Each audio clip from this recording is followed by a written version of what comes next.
नमस्कार, मैं हूं सत्यपाल और आप देख रहे हैं CWB हिंदी न्यूज।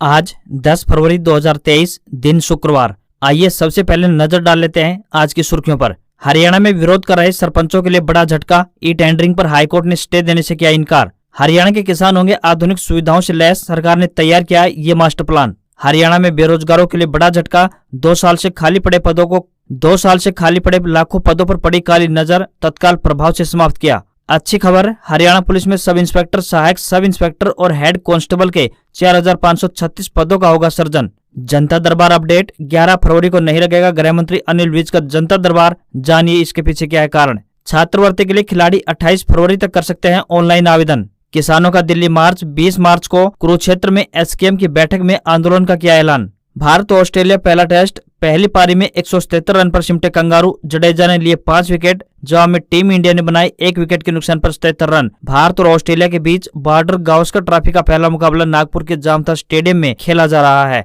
और अब खबरें विस्तार से।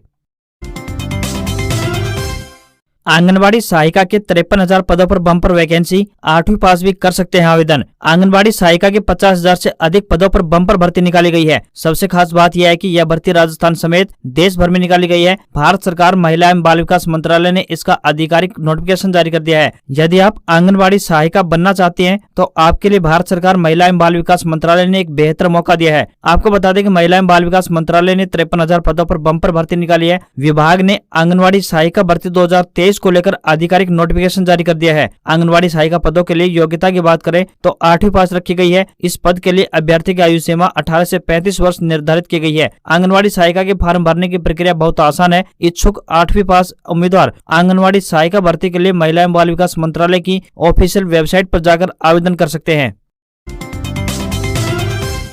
हरियाणा के किसान होंगे आधुनिक सुविधाओं से लैस, सरकार ने तैयार किया ये मास्टर प्लान। हरियाणा के किसानों के लिए कृषि को आसान बनाने के लिए प्रदेश सरकार द्वारा ठोस कदम उठाए जा रहे हैं। हरियाणा सरकार कृषि के क्षेत्र में ड्रोन का व्यापक उपयोग करने की योजना बना रही है। इसके लिए 1000 ड्रोन पायलटों की फौज तैयार की जाएगी। साथ ही किसानों को ड्रोन की खरीद पर 50% तक अनुदान की योजना भी सरकार काम कर रही है। इस संबंध में एक प्रस्ताव भी केंद्र सरकार को भेजा जाएगा। कृषि विभाग के अधिकारियों के अनुसार कृषि क्षेत्र में ड्रोन उड़ाने, कीटनाशकों और तरल उर्वरकों के छिड़काव के लिए युवाओं और कृषि विभाग के कर्मचारियों को प्रशिक्षित करने के लिए एक फर्म को शामिल करने की प्रक्रिया शुरू की गई है। हरियाणा के कृषि एवं किसान कल्याण विभाग के एक अधिकारी ने कहा कि हम उस उभरती हुई तकनीक के इस्तेमाल में पीछे नहीं रहना चाहते। अभी देश में केवल 3000 ड्रोन पायलट और 450 प्रशिक्षक है जो ड्रोन पायलटों को प्रशिक्षण देते हैं। कृषि के क्षेत्र में ड्रोन के बढ़ते उपयोग को देखते हुए महाराणा प्रताप उद्यानिकी विश्वविद्यालय में ड्रोन पायलटों को प्रशिक्षण के लिए एक केंद्र स्थापित किया जाएगा। इसके लिए विश्वविद्यालय की ओर से तैयारी शुरू कर दी गई है। कृषि विभाग के अधिकारियों का कहना है कि ड्रोन पायलट बनने के लिए 1 हफ्ते की ट्रेनिंग आवश्यक है। हरियाणा कृषि विभाग के अधिकारियों का कहना है कि जो किसान कृषि के क्षेत्र में इस्तेमाल के लिए ड्रोन खरीदना चाहते हैं उन्हें 40 से 50% तक सब्सिडी दी जाएगी। अगर केंद्र सरकार से इस संबंध में मंजूरी नहीं मिलती है तो हरियाणा सरकार अपने स्तर पर ड्रोन खरीदने के लिए सब्सिडी देने पर विचार करेगी।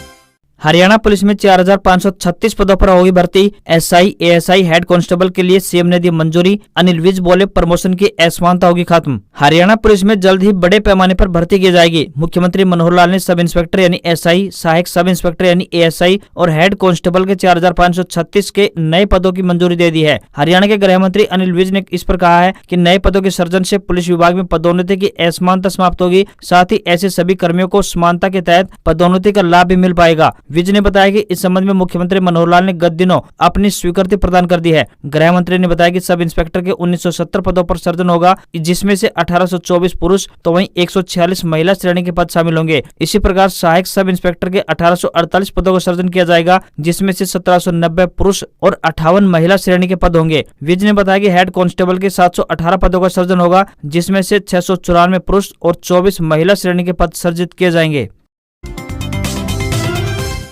गृह मंत्री अनिल विज का जनता दरबार स्थगित, अब महीने के दूसरे चौथे शनिवार को लगेगा। हर बुधवार अंबाला कैंट के लोगों की सुनेंगे फरियाद। हरियाणा के गृह एवं स्वास्थ्य मंत्री अनिल विज का जनता दरबार इस शनिवार यानी दिनांक 11 फरवरी को बीजेपी प्रदेश कार्यकारिणी की बैठक की वजह से नहीं लगेगा। वहीं अब गृह मंत्री अनिल विज हर महीने के दूसरे और चौथे शनिवार को प्रदेश की जनता की समस्याओं को सुनेंगे। इसी तरह अंबाला छावनी विधानसभा क्षेत्र की जनता की समस्याओं को अब बुधवार अंबाला छावनी PWD रेस्ट हाउस में सुना जाएगा। गौरतलब है कि गृह मंत्री अनिल विज का जनता दरबार प्रदेश में काफी प्रचलित है, जिसमें प्रदेश के कोने कोने से लोग अपनी फरियाद लेकर पहुंचते हैं। मगर इस शनिवार को भाजपा प्रदेश कार्यकारिणी की बैठक के कारण जनता दरबार नहीं लगाया जाएगा। भविष्य में गृह मंत्री अनिल विज का जनता दरबार प्रत्येक महीने के दूसरे और चौथे शनिवार को ही अम्बाला छावनी के PWD रेस्ट हाउस में आयोजित होगा। प्रदेश के जनता दूसरे और चौथे शनिवार जनता दरबार में अपनी समस्याएं लेकर आ सकती है। वहीं अम्बाला छावनी विधानसभा क्षेत्र के लोगों की समस्याओं को गृह मंत्री अनिल विज अब हर बुधवार को अम्बाला छावनी के PWD रेस्ट हाउस में सुनेंगे। किसानों की राह हुई आसान, खराब फसल का मौके पर लिखा जाएगा नुकसान, किसान ले सकेंगे रिपोर्ट की फोटो। बीमित फसलों को होने वाले नुकसान की जानकारी के लिए अब किसानों के सामने असमंजस की स्थिति नहीं रहेगी। बीमा कंपनी के प्रतिनिधि और कृषि विकास अधिकारी को संबंधित किसान की मौजूदगी में फसल का जायजा लेने के बाद किसान के सामने ही रिपोर्ट में फसल नुकसान का आकलन बताया जाएगा। आपको बता दें कि हरियाणा के रेवाड़ी जिले की DC बुधवार को प्रधानमंत्री फसल बीमा योजना, मुख्यमंत्री भावांतर भरपाई योजना व मेरी फसल मेरा ब्यौरा सहित कृषि एवं किसान कल्याण से संबंधित अन्य योजनाओं के बारे में समीक्षा कर रहे थे। इस मौके पर उन्होंने किसानों की समस्याओं को देखते हुए कृषि विभाग में फसल बीमा से संबंधित कार्य देखने वाले SO को हर सप्ताह बुधवार के दिन कार्यालय में बैठने के आदेश जारी कर दिए हैं। दिन निर्धारित होने के बाद किसानों की इस समस्या का निपटारा हो गया है। बैठक में किसानों ने बताया कि फसलों में होने वाले नुकसान का जायजा लेने के लिए जब विभाग और बीमा कंपनियों के अधिकारी मौके पर जाते हैं तो उन्हें फसलों का जो नुकसान बताया जाता है उसके आधार पर रिपोर्ट नहीं बनाई जाती। किसानों की इस समस्या पर DC ने निर्देश दिए हैं कि किसान के सामने ही फसल नुकसान की रिपोर्ट बनाई जाएगी। इसके बाद किसान उस रिपोर्ट की फोटो लेंगे ताकि बाद में उन्हें परेशानी नहीं उठानी पड़े। राम रहीम की पैरोल रद्द करने पर हाईकोर्ट का नोटिस, हाईकोर्ट ने हरियाणा सरकार से जवाब मांगा। SGPC ने दायर की याचिका। डेरा सच्चा सौदा प्रमुख गुरमीत की पैरोल के खिलाफ शिरोमणि गुरुद्वारा प्रबंधन कमेटी यानी SGPC की याचिका पर पंजाब एंड हरियाणा हाईकोर्ट में सुनवाई हुई। SGPC द्वारा गुरमीत की पैरोल रद्द किए जाने की पिटीशन पर हाईकोर्ट ने हरियाणा सरकार को नोटिस जारी कर 17 फरवरी तक जवाब मांगा है। SGPC द्वारा एक प्रस्ताव पास कर सियालका के माध्यम से जनहित याचिका दायर कर हरियाणा सरकार के पैरोल देने के आदेश को चुनौती दी गई है। शिरोमणि गुरुद्वारा प्रबंधन कमेटी यानी SGPC द्वारा दायर याचिका में मंडल आयुक्त रोहतक द्वारा पैरोल देने में वैधानिक नियमों के उल्लंघन पर सवाल उठाए गए हैं। SGPC ने 20 जनवरी 2023 को आयुक्त रोहतक द्वारा गुरमीत सिंह को 40 दिन के पैरोल के आदेश को हरियाणा सदाचार कैदी यानी अस्थायी रिहाई अधिनियम 2022 के धारा 11 के प्रावधानों के खिलाफ बताते हुए इसे रद्द करने की मांग की है। पैरोल की समयावधि के दौरान गुरमीत सिंह के गैर कानूनी बयानों और गतिविधियों से संभावित खतरनाक परिणामों के बारे में याचिका के माध्यम से हाईकोर्ट को अवगत करवाया गया है। SGPC ने याचिका में गुरमीत सिंह की पैरोल से भारत की संप्रभुता अखंडता को खतरे में डालने और देश में सार्वजनिक सद्भावना, शांति और सामाजिक ताने बाने को बनाए रखने के लिए भी खतरा बताया गया है। केंद्र की रिपोर्ट में हरियाणा को झटका, देश का सबसे असुरक्षित राज्य, 36 स्टेट्स में सबसे नीचे, महिला अपराध 27% बढ़े। प्रधानमंत्री की आर्थिक सलाहकार परिषद की सामाजिक प्रगति सूचकांक यानी SPI रिपोर्ट में हरियाणा को बड़ा झटका लगा है। रिपोर्ट में हरियाणा को देश के सबसे असुरक्षित राज्यों में टॉप पर स्थान दिया है। नागरिक सुरक्षा को लेकर 100 में से 33.04 अंक मिले हैं। यह देश के 36 राज्यों में सबसे खराब स्थिति है। रिपोर्ट में सबसे सुरक्षित राज्य की बात करें तो नागालैंड को बताया गया है। रिपोर्ट में ओडिशा को 34.86 अंक देकर दूसरे स्थान पर रखा गया है। असम को 35.24 अंक के साथ देश में तीसरे नंबर का सबसे असुरक्षित राज्य बताया गया है। तेलंगाना को 42.22 और दिल्ली को 43.84 अंक देकर क्रम से चौथे और 5वें स्थान पर रखा गया है। सामाजिक प्रगति सूचकांक ने नागरिक सुरक्षा को लेकर राज्य सरकार के इंतजाम और उनके प्रयासों को देखते हुए परख की है। हत्या सहित अन्य जघन्य अपराध, महिला व बच्चों के साथ होने वाले अपराध, सड़क दुर्घटनाओं में होने वाली मौतों के आंकड़ों में हरियाणा अव्वल रहा है। सामाजिक प्रगति सूचकांक रिपोर्ट हरियाणा के लिए इसलिए भी अहम मानी जा रही है क्योंकि केंद्र और राज्य दोनों जगहों पर ही बीजेपी की सरकार है। इसके साथ ही 2024 में लोकसभा चुनाव के तुरंत बाद विधानसभा चुनाव आयोजित किए जाने हैं। अपराध को लेकर राज्य की बिगड़ती स्थिति से हरियाणा की मनोहर लाल खट्टर सरकार के सामने विकट स्थिति बनी हुई है। विपक्षी दल भी लगातार सरकार पर SPI रिपोर्ट को लेकर निशाना साध रहे हैं। मंत्री बोले उपभोक्ताओं को मिल रही है 400 रुपए प्रति सिलेंडर सब्सिडी, लोग बोले 14 रुपए आ रही है तो कहा चेक करेंगे। प्रदेश के निकाय मंत्री डॉक्टर कमल गुप्ता का कहना है कि केंद्र सरकार प्रत्येक गैस उपभोक्ता को 300 से लेकर 400 रुपए प्रति गैस सिलेंडर की सब्सिडी भेज रही है। शायद मंत्री को वास्तव में इसकी जानकारी नहीं है या फिर मंत्री जी जनता के साथ मजाक कर रहे हैं। मंत्री जी उस समय भी हैरान रह गए जब पत्रकारों ने मंत्री जी को बताया कि गैस उपभोक्ताओं को मात्र 14 रुपए की सब्सिडी मिल रही है। डॉक्टर कमल गुप्ता फतेहाबाद में भाजपा कार्यालय में पत्रकारों से बातचीत कर रहे थे। डॉक्टर कमल गुप्ता सरकार की नीतियों का गुणगान करते हुए कह गए कि पहले हर घर में सिलेंडर ब्लैक में आता था, जिसकी कीमत 2,000 रुपए पड़ती थी। आज सिलेंडर लोगों को सस्ता मिल रहा है। 300 से 400 रुपए सब्सिडी उपभोक्ताओं के खाते में जा रही है। इस पर जब मंत्री को टोका गया कि सब्सिडी तो सिर्फ 14 रुपए आ रही है, तो मंत्री ने कहा कि उनके हिसाब से 300 से 400 रुपए सब्सिडी लोगों के खाते में जा रही है। अगर कम आ रही है तो वे चेक करेंगे। दक्षिण हरियाणा के किसानों के लिए वरदान साबित होगा गिगनौ का उत्कृष्ट केंद्र। दक्षिण हरियाणा के रेतीली क्षेत्र के किसान पौधे पर नहीं बल्कि बेल पर टमाटर व खीरे की पैदावार लेंगे। ये पौध भिवानी जिला के गांव गिगनौ में स्थापित किए गए अर्ध शुष्क इंडो इजराइल बागवानी उत्कृष्ट केंद्र में तैयार की जा रही है। इस केंद्र के नवीनतम तकनीक पर आधारित 16 से 17 स्ट्रक्चर बनाए गए हैं, जहाँ पर कड़ाके की ठंड और लू के प्रकोप का भी पौधे पर असर नहीं होगा। यहाँ पर 35 से 40 लाख पौध एक साथ तैयार होगी। इसमें जर्मनी की तकनीक पर आधारित एक ऐसा भी स्ट्रक्चर है जो पौधे को हवा पानी की जरूरत के अनुरूप अपने आप खुल जाएगा। यह उत्कृष्टता केंद्र न केवल भिवानी जिले के लोहारू क्षेत्र बल्कि पूरे दक्षिण हरियाणा के किसानों को राह दिखाएगा, बल्कि पूरे राज्य के किसानों का मार्गदर्शक बनेगा। उल्लेखनीय है कि लोहारू क्षेत्र के गांव गिगनौ में अर्ध शुष्क बागवानी उत्कृष्टता केंद्र स्थापित करवाया गया है, जिसका उद्घाटन तकरीबन 2 सप्ताह पहले यानी 22 जनवरी को किया गया था। करीब 50 एकड़ में बनाए गए इस उत्कृष्टता केंद्र पर 12 करोड़ रुपए से अधिक की लागत आई है। यहाँ पर फल वाले पौधे जैसे किन्नू, माल्टा, नींबू, अनार, अमरूद, अंजीर, ड्रैगन व एप्पल, बेर आदि के पौधे तैयार किए जाएंगे। साथ ही अनार, पपीते व सब्जियों के पौध भी तैयार की जाएगी।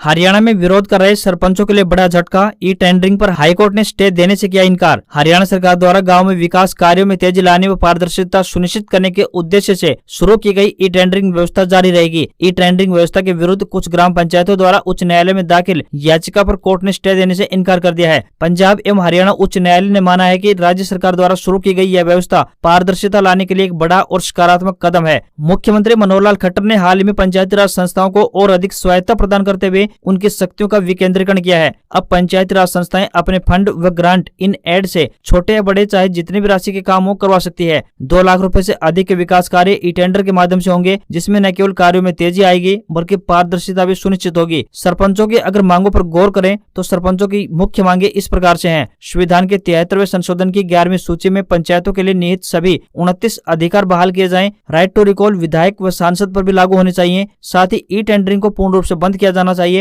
फैमिली आईडी बंद की जाए। मनरेगा की मजदूरी 600 रुपए प्रतिदिन की जाए। सरपंच का मासिक वेतन 30,000 रुपए तथा पंच का मासिक वेतन 5,000 रुपए निर्धारित किया जाना चाहिए।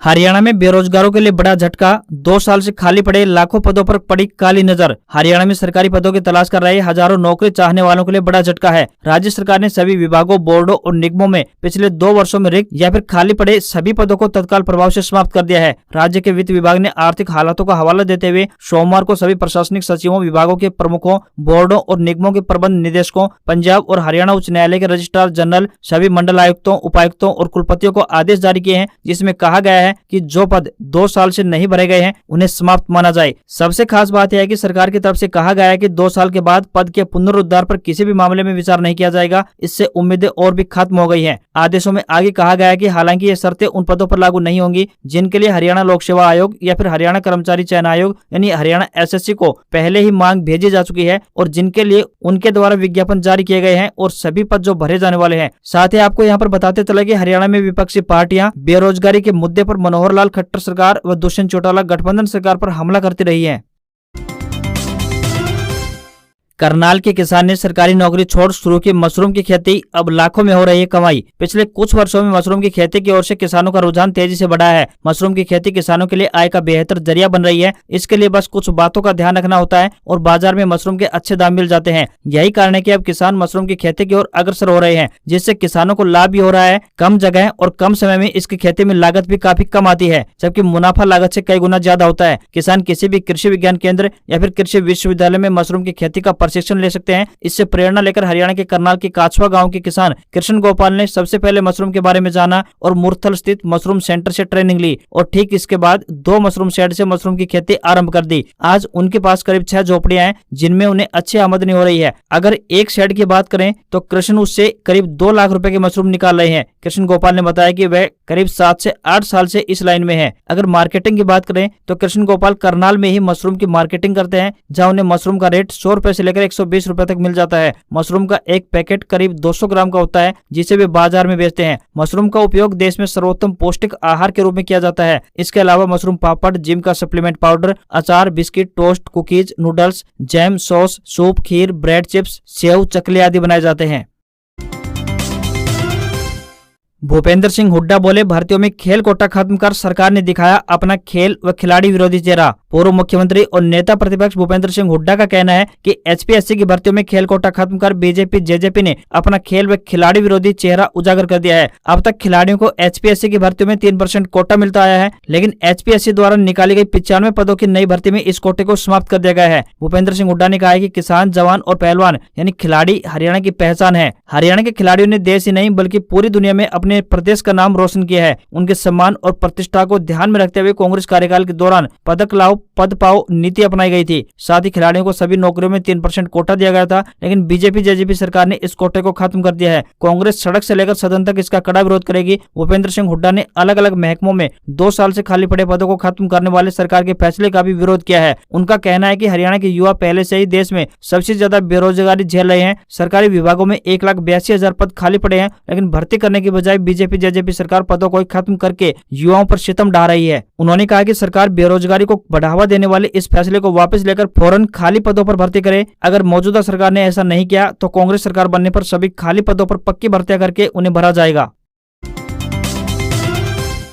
तुर्की सीरिया त्रासदी में 19,332 मौतें। सैटेलाइट इमेज में दिखे तुर्की के स्टेडियम में बने शेल्टर। सीरिया में सामूहिक कब्रों में दफनाए जा रहे हैं शव। तुर्की और सीरिया में 6 फरवरी को आए भूकंप से अब तक 19,332 लोगों की मौत हो चुकी है। घायलों की संख्या की बात करें तो 40,000 के करीब पहुंच गई है। कई इमारतें तबाह हो गई हैं। बेघर लोगों के लिए शेल्टर बनाए गए हैं। अमेरिकी कंपनी मैक्सा टेक्नोलॉजी ने कुछ सैटेलाइट तस्वीरें जारी की है। इनमें तबाही और शेल्टर के लिए बनाए गए टेंट दिखाई दे रहे हैं। लोगों का कहना है कि वक्त पर उन तक मदद नहीं पहुंच पा रही है। तुर्की के राष्ट्रपति रेसेप तैयब एर्दोगन ने भी इस बात को स्वीकार किया है। हालांकि राष्ट्रपति एर्दोगन ने कहा है कि सभी लोगों की मदद के लिए सरकार हर संभव कोशिश कर रही है और देश में कोई भी बेघर नहीं रहेगा। इधर मदद के लिए WHO और UN समेत दुनिया भर के 70 से भी ज्यादा देश आगे आए हैं। लोकल मीडिया के मुताबिक सीरिया में 3 लाख लोगों को मजबूरन अपना घर छोड़ना पड़ा है। तुर्की में 16,170 लोगों की जान जा चुकी है और 35,000 से ज्यादा लोगों के घायल होने की खबर सामने आई है। सीरिया में 3,162 लोग मारे गए हैं, वहीं 4,000 से ज्यादा जख्मी बताए गए हैं। तुर्की में सरकार ने एक बार फिर से ट्विटर सर्विस बहाल कर दी गई है। दरअसल बुधवार को तुर्की में ट्विटर को ब्लॉक कर दिया गया था। भारत ने ऑपरेशन दोस्त के तहत चढ़ाई विमान तुर्की भेजा है।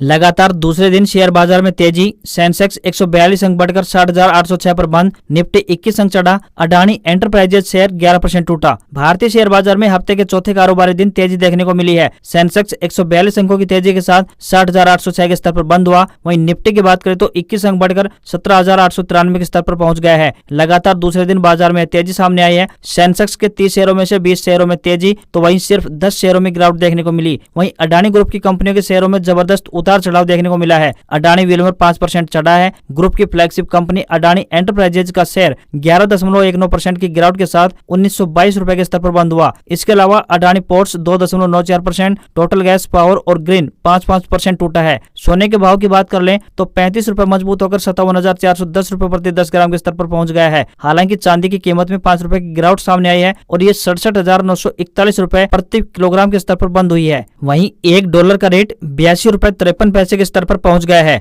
आज खबरों में बस इतना ही। देखते रहिए CWB हिंदी न्यूज। नमस्कार।